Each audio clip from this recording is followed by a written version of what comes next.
कोई पूरी रात को बच्चा जागकर इस बात के लिए पढ़ रहा है कि कल एक दिन एक सवेरा आएगा और उस सवेरे के होने के बाद में वो संघर्ष थोड़ा सा विराम ले लेगा, वो संघर्ष थोड़ा सा थम जाएगा। लेकिन जब उसके पास ये खबरें पहुंचती हैं तो उसका विश्वास टूटता है, उसका रातों को जागकर के जो मेहनत करना था वो एकदम से खत्म हो जाता है और वह इस सिस्टम के सामने हार मान लेता है।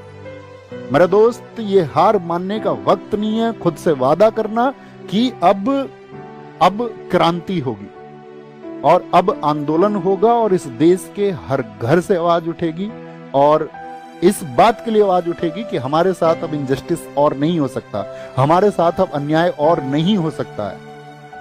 और बस मैं तुमसे इतनी बात कह सकता हूं कि तुम डरना मत, झुकना मत। और क्योंकि अगर हम डर गए ना दोस्त, और अगर हम झुक गए तो इस देश की जो टेढ़ी रीढ़ जिस किसी ने भी की है उसे हम कभी सीधी नहीं कर पाएंगे।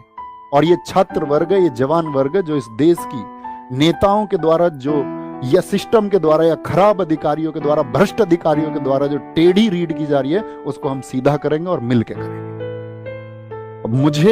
मैं व्यक्तिगत तौर पे कहूं कि मेरा जीवन तुम सबकी वजह से है।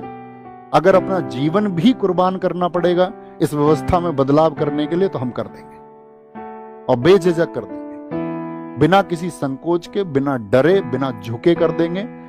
तो ये एक मूवमेंट होगा। हम आपको बता चुके हैं 31 को टीचर्स की मीटिंग होगी आपस में। सब टीचर्स आपस में डिसाइड करेंगे कि कैसे एक परफेक्ट वे पर चलना है ताकि आपकी चीजों में जो आवश्यक सुधार होने चाहिए वो कैसे किए जाएंगे।